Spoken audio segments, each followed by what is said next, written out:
అడ్డం పెట్టుకున్నా,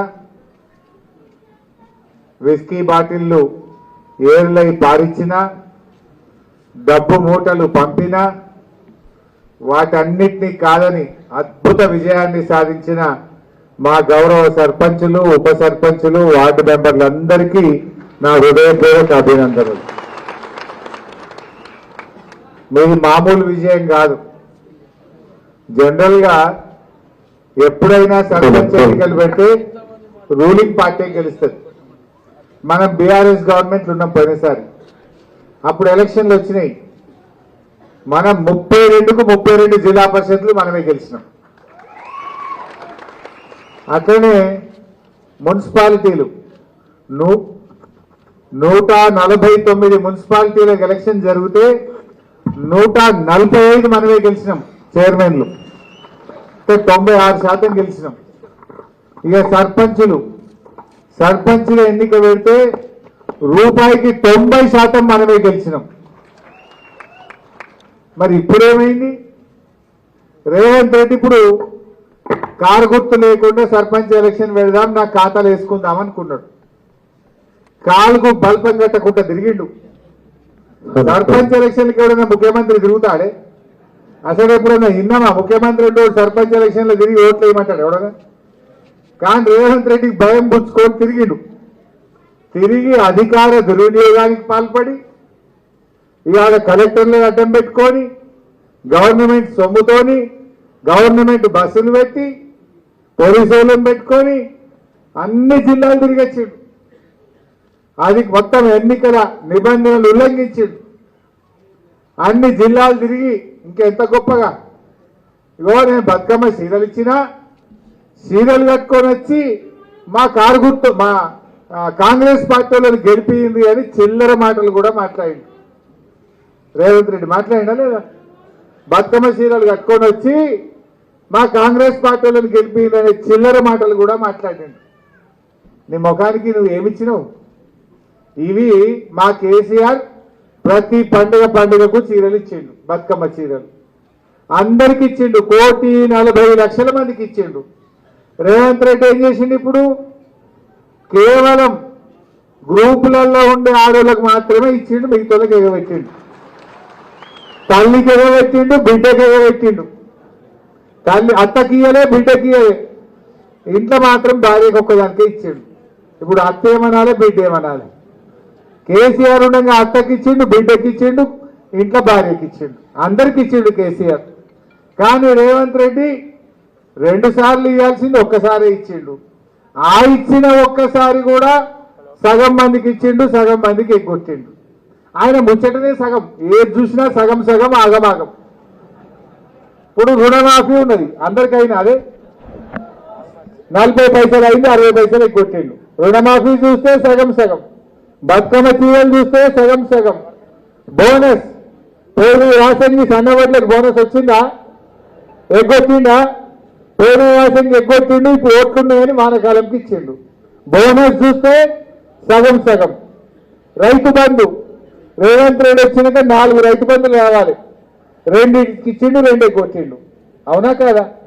కేసీఆర్ ఉంటే కరోనా వచ్చినా మా ఎమ్మెల్యేల జీతాలు బంద్ పెట్టిండు, ఉద్యోగస్తుల జీతాలు బంద్ పెట్టిండు. రైతులకు మాత్రం బరాబర్ రైతు బంధు ఇచ్చిండు కేసీఆర్. రేవంత్ రెడ్డికి నా కరోనా లేదు, పెద్ద నోట్ల రద్దు లేదు, అయినా 2 సార్లు రైతు బంధు ఎగ్గొట్టిండా? అది కూడా సగం సగమేనా? రైతు బంధు చూస్తే సగం సగం, బోనస్ చూస్తే సగం సగం, రుణమాఫీ చూస్తే సగం సగం, బతుకమ్మ చీరలు చూస్తే సగం సగం, అంతా అగమాగం. అవునా కాదా? ఏదైనా ఒక్కదైనా చక్కగా ఉన్నదా? దవాఖానలో పోతే కేసీఆర్ కిట్ బంద్ అయిపోయింది, న్యూట్రిషన్ కిట్ గర్భిణీ స్త్రీకి బంద్ అయిపోయింది, బతుకమ్మ చీరలు బంద్ అయిపోయినాయి, గొర్రెలు బంద్ అయిపోయినాయి, దళిత బంధు బంద్ అయిపోయింది. ఏమైంది ఆయన ఇచ్చింది కొత్తగా? ఏమనంటే బస్సు ఫ్రీ అంటాడు, ఆడోళ్ళు ఫ్రీ అంటే మగవాళ్ళకేమో డబుల్ రేట్ కొడుతుంది, టికెట్ డబుల్ చేస్తుంది. ఇంకేముంది ఆడికాడికి అల్లికల్లి 0-0. అవునా కాదా? ఆడోళ్ళకి ఫ్రీ, భార్యకు ఫ్రీ, భర్తకు డబుల్ రేటా? ఇంకేమైనా డబుల్ టికెట్ కొడుతుంది. నువ్వు ఇచ్చిన ఫ్రీ ఏమున్నది? అంతా మోసమే కదా. ఇవాళ ఆలోచన చేయాలి. ఇంత చేసి కాలికి బల్పం పట్టకుండా రేవంత్ రెడ్డి ఊరు తిరిగిండు, మా కాంగ్రెస్ వాళ్ళకి ఓట్లయింది, బతుకమ్మ చీరలు కట్టుకొని వచ్చి ఓట్లయింది. కానీ ఏం చేసిండు? కళ్ళు నెత్తికెక్కి అహంకారంతో మాట్లాడిండు. ఇక బీఆర్ఎస్ మొదలట, బీఆర్ఎస్ ఇత్తనాన్ని మొదలని అన్నాడు. అన్నదా? భూమిని చీల్చుకొని విత్తనం ఎట్లా మొలుస్తుందో బీఆర్ఎస్ పార్టీ రేవంత్ రెడ్డి గుండెల్లో నుంచి గెలిచింది. ఒక్కటేంటి గెలవలే. రేవంత్ రెడ్డి నువ్వు విత్తనం మొదలని అంటే నీ గుండెల్లో నుంచి 4,000 మంది సర్పంచులు మొలిచింది. బిడ్డ జాగ్రత్త. ఒక్కరు కాదు, ఇద్దరు కాదు, 4,000 గెలిచిండు. అరే మా గవర్నమెంట్ ఉన్నాడు, నువ్వు 10 పైసలు గెలవలే. నీ గవర్నమెంట్ లో 40% గెలిచింది ఇవాళ బీఆర్ఎస్ పార్టీ. ఇది దేనికి సంకేతం? మళ్ళా వచ్చేది గులాబీ జెండా, కేసీఆర్ ముఖ్యమంత్రి కాబోతున్నాడు. మా క్రాంతంత్ గారు అన్నది ఇప్పుడే, పోలీసులు జర జాగా హుషారు చేస్తుర్రన్నా, తిప్పలు పెడుతుండ్రన్నా అన్నాడు. ఎస్పీ గారు జాగ్రత్త, మా కార్యకర్తలను ఎవరన్నా ఇబ్బంది పెడితే ఇంకా 2 ఏళ్లలో మళ్ళా బీఆర్ఎస్ గవర్నమెంట్ వస్తుంది. మా అక్క చెప్పినట్టు మంత్రి నేనే వస్తా, మీ సంగతి చెప్తా. పోయిన తాప మనం ఎవరిని ఏమనలే. ఎంతసేపు పని చేయాలి, పనెంబడబడ్డం. 200 పింఛను 2,000 చేసిండు కేసీఆర్. ఆడబిడ్డ పెళ్లికి కళ్యాణ లక్ష్మి ఇచ్చిండు కేసీఆర్. కాంపుకు పోతే కేసీఆర్ కిట్ ఇచ్చిండు. రైతు బంధు ఎకరానికి 10,000 రూపాయలు ఇచ్చిండు. రైతు చనిపోతే 5 లక్షల రూపాయలు ఇంటికే పంపించిండు మన కేసీఆర్. ఇట్లా ఎన్నో పనులు చేసిండు. గొర్రెలు ఇచ్చిండు, చేప పిల్లలు ఇచ్చిండు, దళిత బంధు ఇచ్చిండు. చాలా మంచి కార్యక్రమాలు చేసిండు. మనం ఎంతసేపు పనెట్లా చేయాలనో ఆలోచన చేసినాం. ఈ తాప మాత్రం ప్రజలకు పనిచేస్తాం. ఎవరెవరైతే మా వాళ్ళు తిప్పలు పెట్టిందో వాళ్ళ పని కూడా పడతాం, బిడ్డ ఇచ్చిపెట్టాడు లేదు. సార్ మీరు ధైర్యంగా ఉండండి. అరే తక్కువ మాటనా ఇది? పోలీసులను పెట్టినా, పైసలు వంచినా, మద్యాన్ని వారించినా మా అందరిలో 72 మంది సర్పంచులు గెలిచింది. ఇలా అద్భుతమైన విజయాన్ని సాధించింది. మీ అందరికీ శుభాకాంక్షలు. అంతా బక్కపరిచిన వాళ్ళు, పేదోళ్ళు, పైసలు లేవు కానీ ప్రజల హృదయాల్లో మంచి పేరుంది కనుక నేను అందరూ గెలిచాను. పాపం కొంతమంది తమ్ముళ్ళు ఓడిపోయిండు, వాళ్ళు కూడా బాధపడాల్సిన అవసరం లేదు. నా దృష్టిలో గెలిచిన సర్పంచులకు బాధ్యత ఉంది, ఓడిపోయిన సర్పంచ్ అభ్యర్థులకు భవిష్యత్తు ఉన్నది. భవిష్యత్తును ఎందుకంటున్నా, ఈ తాప నేను అంతగా చూసినా, పోయిన తాప ఓడిపోయిన వాళ్ళంతా ఇప్పుడు గెలిచారు చాలా మంది. ఈ తాప ఓడిపోయిన కదా మళ్ళీ తాప మన గవర్నమెంట్ ఉంటుంది, మళ్ళీ మీరే గెలుస్తారు, గ్యారెంటీ గెలిపిస్తారు మీ అందరూ. పాపం కొంతమంది ఓడిపోయినా బాధపడకండి. మా గెలిచిన వాళ్లకు మీరు కూడా ధైర్యంగా ఉండండి. పైసలు వస్తాయా రావా డౌట్ అవసరం లేదు. కేసీఆర్ ఉండగా ఒక మంచి పని చేసిండు. 15వ ఆర్థిక సంఘం నుంచి వచ్చే డబ్బులు రూపాయికి 85 పైసలు డైరెక్ట్ గా సర్పంచ్ అకౌంట్లకు పంపించే నిర్ణయం ఆనాడు మనం తీసుకున్నాం. రేవంత్ రెడ్డి ఆపలేడు, నా మోడీ గారు ఆపలేరు. మీకు డైరెక్ట్ గా మీ అకౌంట్లోనే డబ్బులు వచ్చి పడతాయి. మీ ఊర్లో మంచి చెడు చేసే అధికారం మీకే ఉంటది. మీరెవరు భయపడాల్సినటువంటి అవసరం లేదు. రెండవది, ఇలా ఈ చెక్ పవర్ ఎవరికి ఉంటుంది? నా ఎమ్మెల్యేకి ఉండదు, ముఖ్యమంత్రికి ఉండదు, ప్రధానమంత్రికి ఉండదు. ఇవాళ రాజకీయ ప్రజా ప్రతినిధుల్లో చెక్ పవర్ అంటూ ఎవరికైనా ఉన్నదంటే అయితే భారత రాష్ట్రపతికే ఉంటుంది, తప్పితే మా సర్పంచ్ గారికే చెక్ పవర్ ఉంటుంది. మీరంతా పవర్ఫుల్, మీరు మంచిగా పనిచేయండి. ఒక్కటే సూచన నాది, గెలిచినాక జర మాట మారొద్దు, అంగిలాగు మారొద్దు. నిన్న దాకా ఎట్లున్నావో రేపు కూడా గట్లే ఉండాలి. ఓట్లప్పుడు అందరి దగ్గర పోయి దండం పెట్టామా లేదా? పెట్టాం కదా 2, 3 సార్లు. ఇప్పుడు కూడా గట్లే ఉండాలి. గట్లుంటేనే మంచి పేరు వస్తుంది. ఏమనుకోవద్దు, ఏముంటాయి 3, 4 పనులు. పొద్దుగాల బరాబర్ టైం మీద నల్ల నీళ్ళు వస్తున్నాయా లేవా? నల్లలిప్పటాన్ని మంచిగా పనిచేసి అందరికీ సరిపోయే నీళ్ళు ఇస్తుండా లేదా చూసుకోండి. రెండోది ఏముంటది, పొద్దున్నే చెత్తబండి ప్రతి ఇంటికి పోయి కేసీఆర్ కొనిచ్చిన ట్రాక్టర్ ఉన్నది, కట్టించిన డంప్ యార్డ్ ఉన్నది. మంచిగా చెత్త కలెక్షన్ చేసి ఊరు శుభ్రంగా పెట్టే పని చేయాలి. మూడోది ఏముంటుంది, పొద్దుస్తే బుగ్గలు వెలుగుతున్నాయా లేవా, చీకటి లేకుండా మంచిగా బుగ్గలు పోయి అనుకో, పంచాయత్ సెక్రటరీకి చెప్పాలి, బుగ్గలు బరాబర్ తెల్ల బుగ్గలు వేపియాలి, మంచి వెలుతురు ఇప్పియాలి. ఈ 3-4 మంచిగా పనులు చేయాలి. ఇంకేమైనా ఇంత పైప్ పడిపోతుంది, నల్ల బంద్ అవుతుంది, ఏదైనా లీక్ అవుతుంటుంది, చిన్న చిన్న పనులు మంచిగా చేయించుకుంటూ పోతే తప్పకుండా ప్రజలు ఆదరిస్తారు. సరే, మీరు చాలా మాటలు ఇవ్వచ్చు గెలిచినప్పుడు, మీతో ఆయన కాడికి దండలాడుంది. ఇంకేమైనా తిప్పలు ఉంటే 2 ఏళ్ళు అయితే మళ్ళీ బీఆర్ఎస్ కేసీఆర్ ముఖ్యమంత్రి అవుతాడు, నేను దగ్గరుండి మిగతా పనులు చేపిస్తా. 2 సార్ల తర్వాత మనమే కదా, అప్పుడు ఏమైనా మిగిలిపోయినాయి మీరు హామీ ఇచ్చిన పనులుంటే మా క్రాంతి గారికి చెప్పండి, మా జయపాలన్నకి చెప్పండి, మా నారాయణకి చెప్పండి, మిగతా పనులు నేను దగ్గరుండి చేపిస్తా అని చెప్పి మనం చేస్తా ఉన్నా. మంచిగా పని చేద్దాం. ఏం ఇవాళ ఈ గవర్నమెంట్ వచ్చినాక అంతా ఆగం. ఇంకా యూరియా బస్తాలు దొరుకుతున్నాయి, మన వానకాలం దొరకలే, ఇప్పుడు యాసంగి. ఏమైందా యూరియా అంటే యాప్ కోసం లైన్లో కట్టాలన్నట. అరే, పంట పండడానికి ఇంత నీళ్లు కావాలి, కరెంటు కావాలి, అంటే యూరియా కావాలి. రేవంత్ రెడ్డి ఏమంటుండే, యాప్ కావాలి, మ్యాప్ కావాలి. అరే, నీళ్ళ గురించి చెప్పడు, నా యూరియా గురించి చెప్పడు.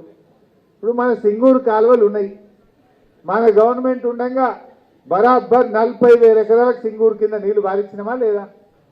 ఆ మోటార్లు రిపేర్ చేసి కొత్త మోటార్లు పెట్టించింది బీఆర్ఎస్, కాలువలు పూర్తి చేసింది బీఆర్ఎస్, మీకు కరెంటు సబ్స్టేషన్తో సహా కట్టి నేనే వచ్చి ఇనాగ్రేషన్ చేసినా ఆనాడు కాలువలలో నీళ్లు బారించినాం. ఇప్పుడు పోయిన యాసంగి ఏమైంది, మేము కాలువలు లైనింగ్ చేస్తున్నాం, మేము కాలువలు మరమ్మతు చేస్తున్నాం అని పోయిన యాసంగి నీళ్లు ఇయ్యలే. మన చౌటకూరు కానీ, మన పుల్కల్ కానీ, మన అందోల్ జోగిపేట అందోల్ కానీ 3 మండలాలలో 40,000 ఎకరాలకు నీళ్లు రావాలి. పోయిన యాసంగి ఇచ్చిండ్రా? యాసంగి ఎగబెట్టిండ్రు. మేము కాలువలు మంచిగా చేస్తున్నాం అన్నారు, పంటలు వేసుకోవద్దు అన్నారు. మళ్ళీ ఇప్పుడు కూడా ఏదో సింగూరు రిపేర్ చేస్తాం, డ్యామ్ రిపేర్ చేస్తాం అని సగం కాల్ చేసాం. ఆ కాల్ చేసేటప్పుడు కూడా ఒకటేసారి గేట్లన్నీ ఎత్తితే మనకు ఆ మంజీరాకు ఎడమ వైపు కుడివైపు ఉన్న పొలాలన్నీ మునిగిపోయినాయి. ప్రతి ఊర్లో 400-500 ఎకరాలు మునిగిపోయినాయి. దానికి కూడా ₹1 సాయం చేయలేదు ఇప్పటిదాకా. 1000 ఎకరాల పంట నష్టం జరిగింది, ₹1 కూడా ఇవ్వలేదు. ఇప్పుడు మళ్ళా యాసంగి నారు పోయాలనా వద్దా, యాసంగి మరి పంట బండియాలనా వద్దా, ఏదైనా చెప్తున్నారా? ఇప్పటికన్నా రైతులు ఆందోళనలో ఉన్నారు. అరే, మీరు డ్యామ్ రిపేర్ చేసేది ఉంటే యాసంగి పంటకు నీళ్ళు ఇచ్చినాక ఎండాకాలం 3 నెలలు 4 నెలలు గట్టిగా డబుల్ లేబర్ వెయిట్ చేయండి. లేదు, అట్లా వీలు కాదు, క్రాప్ హాలిడే ప్రకటించండి, రైతులకు ఎకరానికి ₹25,000 డబ్బులు ఇవ్వండి, పైసలు ఇవ్వండి, ఉన్న విషయం మీద కుళ్ళా చెప్పండి. ఏం చెప్పకపోతే ఎట్లా? నీళ్ళు ఇస్తారా ఇయ్యరా? క్రాప్ హాలిడే ప్రకటించి ఎకరానికి 25,000 ఇస్తారా, మరి పంటకు నీళ్లు ఇస్తారా? ఏదో ఒకటి చెప్పాలనే వద్దా? గవర్నమెంట్ ఉన్నట్టా లేనట్టా?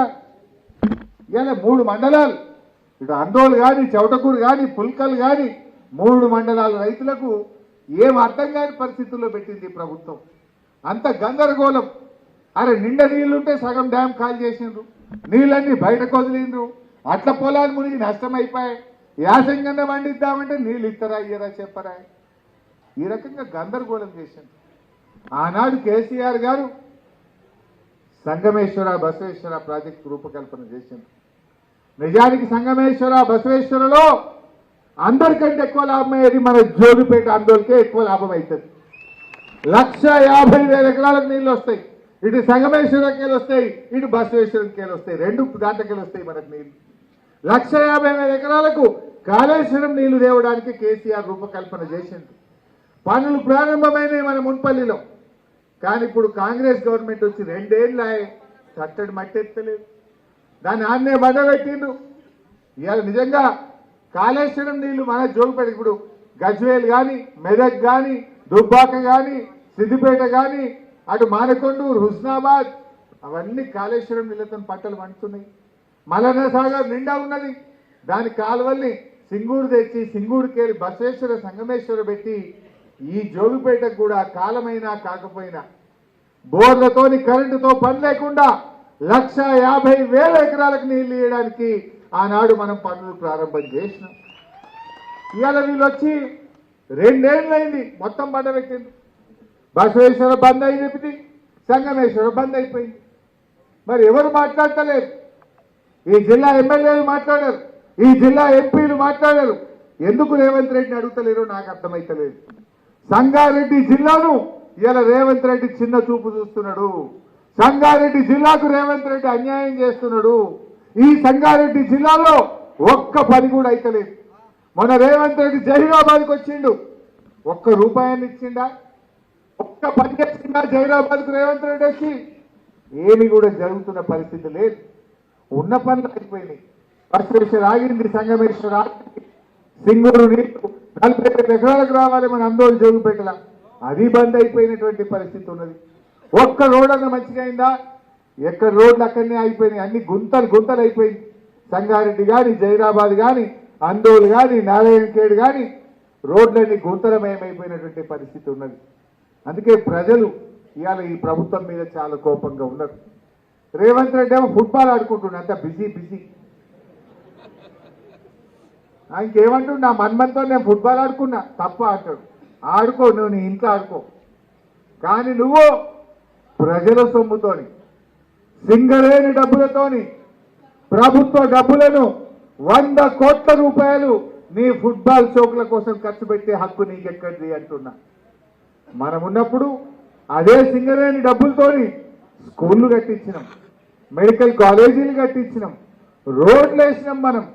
కానీ రేవంత్ రెడ్డి ఆయన మనమడి షోకు, ఆయన షోకులు తీర్చుకోవడానికి సింగరేణి పైసలతో ఫుట్బాల్ ఆడుతున్నాడు.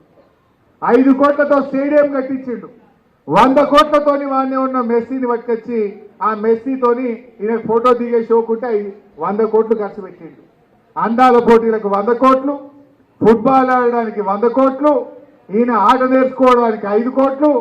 నీ అయ్యసొప్ప ఎందుకోసం ఖర్చు పెడుతున్నావు? అరే పేద పిల్లలకు బుక్కడు అన్నం పెట్టవయ్యా అంటే పైసలు లేవు అంటాడు, పురుగులు అన్నం పెట్టాడు పిల్లలకు హాస్టళ్లలో. మా అవ్వ తాతలకు 4,000 పింఛన్ ఏదంటే సపోర్ట్ చేయడు. కేసీఆర్ 200, 2,000 చేస్తాడంటే చేయలే. మరి రేవంత్ రెడ్డి 4,000 ఇస్తాని బాండ్ పేపర్ మీద రాసిచ్చిండు. ఒట్లు పెట్టుకున్నారు, కాళ్ళల్లో మొక్కిరు. కొడుకులు 2 ఏళ్ళ 4,000 పింఛన్ ఏదంటే సపోర్ట్ చేస్తలేదు. అక్క చెల్లెళ్లకు నెలకు 2,500 మహాలక్ష్మి ఇస్తామన్నారు, వచ్చిందా? ఇచ్చు లేదు. కానీ ఇంకా ఉల్టా బతుకమ్మ చీరలు బంధు, కేసీఆర్ కిట్టు బంధు, న్యూట్రిషన్ కిట్టు బంధు అన్ని బంధు పెట్టింది. ఈ రకంగా ఇవాళ మోసం చేస్తున్నారు. పిల్లలకు ఫీజు రియంబర్స్మెంట్ రాదు, 2 లక్షల ఉద్యోగాలను మోసం చేసిండ్రు. అంతా మోసం అయిపోయింది. అందుకే అందరికి కూడా అర్థమైంది, మళ్ళీ కేసీఆరే బాగుండే, మళ్ళీ బీఆర్ఎస్ గెలవాలని ఇలా రాష్ట్ర ప్రజలు కోరుకుంటున్నారు. దానికి సంకేతమే 4 సర్పంచులు ఇవాళ బీఆర్ఎస్ పార్టీ గెలిచిందని నేను మనవి చేస్తా ఉన్నా. 10% ఆనాడు కాంగ్రెస్ గెలవలే, మరి 40% గెలిచినది వస్తుంది. ప్రజలు కేసీఆర్ దిక్కు చూస్తుండ్రు, ఈ గులాబీ జెండా వైపు చూస్తున్నారు. ప్రజలు కేసీఆర్ రావాలని ఎదురు చూస్తున్నటువంటి పరిస్థితి. ఇప్పుడట యాసంగికి రైతు బంధు కొరతట. ఏమంటుండు, పంట సాగు చేస్తేనే రైతు బంధు ఇస్తా అంటుండు. మన జోగిపేట ఆందోళనలో పత్తి వేస్తామా ఏమో కొత్త ఉంటుందా? రాయకోట దిక్కు పత్తి, మున్పల్లి దిక్కు పత్తి ఉంటుందా? పత్తి 7 నెలల పంట ఒకటేసారి యాసంగి. ఇక పత్తి వేస్తే యాసంగికి రామ్ రామ్ అట, రైతు బంధు రామ్ రామ్. చెరుకు పెడతాం ఒకటేసారి ఇస్తారట, పండ్ల తోటలు ఒకటేసారి ఇస్తారట, కందులు పెడతాం ఒకటేసారి ఇస్తారట. మరి ఇవాళ రైతు బంధు కూడా కోతలు పెడుతుండగా ఈ రకంగా అందరినీ ఇబ్బంది పెడుతున్నటువంటి పరిస్థితి ఉంది. పిల్లల కోసం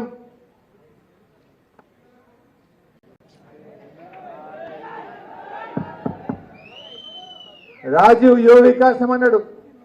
మన 2వ తారీఖు, జూన్ 2వ తారీఖు ఇక పిల్లలకు 6,000 కోట్లు ఇస్తామన్నారు.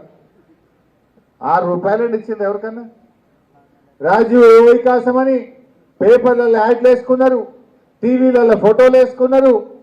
కానీ ఇవాళటి వరకు ఒక్క నిరుద్యోగ యువతి యువకులకు ఒక్క రూపాయి కూడా ఇవ్వలేదు. వికసించక ముందే వాగిపోయింది రాజీవ్ యువ వికాసం. వికసించక ముందే వాగిపోయింది అది. ఇక కూలీలు, గ్రామాల్లో ఉండే కూలీలకు ఏడాదికి 12,000 ఇస్తామన్నారు. వచ్చిన అయోల కన్నా పథకం ప్రారంభించిండ్రు, ఒక్క ఊరికేసిండ్రు, మండలానికి అందే కొట్టిండ్రు. ఏడాది ఒక్క ఊరికేసి మరి మిగతా ఊర్లకు ఎప్పుడు వేస్తారు రా నాయన? అడిగేటోడు ఉన్నాడా? మరి ఆనాడేమో ఓట్లు వేయించుకుంటారు, కౌలు రైతుల ఓట్లు వేయించుకున్నారు, రైతు కూలీల ఓట్లు వేయించుకున్నారు.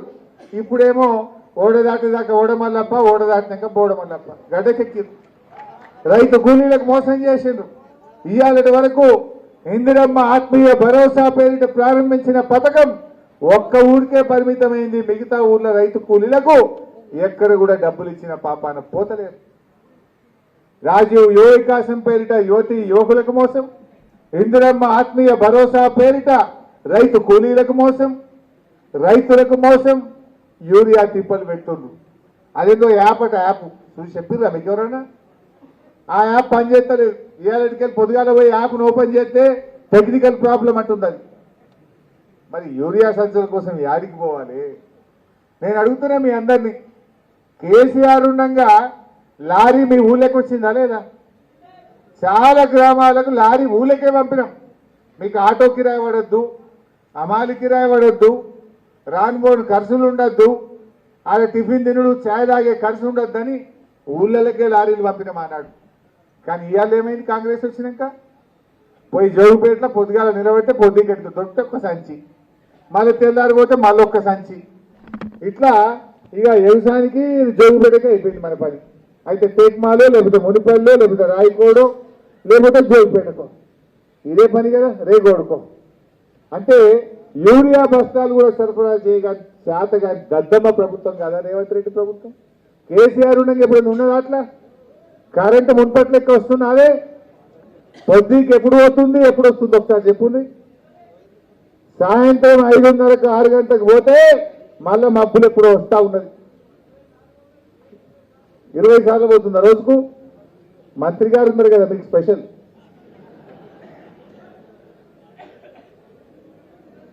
సో అట్లా మీ దగ్గర ఇవాళ కరెంటు కూడా సరిగా లేనటువంటి పరిస్థితి ఏర్పడ్డది. అంటే ఏమొచ్చింది కొత్తగా? దయచేసి మీరు ఆలోచన చేయండి. అందువల్ల మంచిగా పనిచేసిండ్రు. నిజంగా మా గులాబీ కార్యకర్తలకు, కష్టపడ్డ కార్యకర్తలకు, 72 మంది సర్పంచ్ల గెలుపులో కృషి చేసిన ప్రతి కార్యకర్తకు నేను శిరస్సు నుంచి నమస్కారం తెలియజేస్తా ఉన్నా. చాలా గొప్ప గెలుపు. అందరిది వేరు, మీది వేరు. ఇక్కడ మంత్రి ఉన్నా కూడా 72 సర్పంచులు గెలిపించిన మా కార్యకర్తలకు నేను సల్యూట్ చేస్తా ఉన్నా. తప్పకుండా రాబోయే రోజుల్లో మిమ్మల్ని కాపాడుకుంటాం, మీ మాట నిలబెడతాం. మీ గ్రామాల అభివృద్ధికి రేపు బీఆర్ఎస్ పాలనలో ప్రత్యేకమైన నిధులు తెచ్చైనా సరే మీ గౌరవాన్ని పెంచుతాం, మా కార్యకర్తల ప్రతిష్ట పెంచుతామని చెప్పి నేను మనవి చేస్తా ఉన్నా. మీరు కూడా కలిసిమెలిసి ఉండండి. ఆయనకైతే ధైర్యం చాలతలేదు, పెట్టడా నాకైతే డౌటే ఉన్నది. ఎందుకంటే కారు చూస్తే కేసీఆర్ యాదికి వస్తాడు. కేసీఆర్ యాదికి వస్తే గుడ్డరే గుర్తారు జనం ఇప్పుడు. ఇక ఎందుకంటే కారు గెలవాలి, కేసీఆర్ గెలవాలి అని ఓట్ల డబ్బల్లో కారు మీద గుద్దడానికి ఇలా ఓటర్లు రెడీగా ఉన్నారు. అందువల్ల రేవంత్ రెడ్డికి ధైర్యం చాలతలేదు, ఎలక్షన్ పెట్టే ధైర్యం చాలతలేదు. చూద్దాం, పెడితే తయారున్నాం, పెట్టకపోతే డైరెక్ట్ అసెంబ్లీ ఎలక్షనే కొట్లాడదాం, అంతే కదా. తయారున్నాం, దేనికైనా తయారు. మంచిగా ఐక్యంగా ఉండండి. ఏదైనా కష్టం వస్తే, ఇబ్బంది వస్తే, ఎక్కడైనా పోలీసులు కానీ అధికారులు కానీ ఎవరైనా మిమ్మల్ని ఇబ్బంది పెడితే క్రాంతి గారు, జయపాలన్నను, మా సీనియర్ నాయకుల దృష్టికి తీసుకురండి.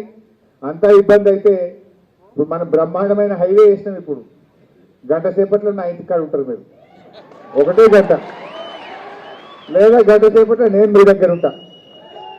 ఏం బాధపడేది లేదు. అత్యవసరమైతే నన్ను పిలువుండ్రి, అవసరం ఉంటే నా దగ్గరికైనా రండి, ఎల్లవేళలా నా తలుపులు మీకోసం తెరిచే ఉంటాయి, మిమ్మల్ని కాపాడుకుంటామని మనవి చేస్తూ జై తెలంగాణ. థ్యాంక్ యూ హరీష్ అన్న, ధన్యవాదాలు.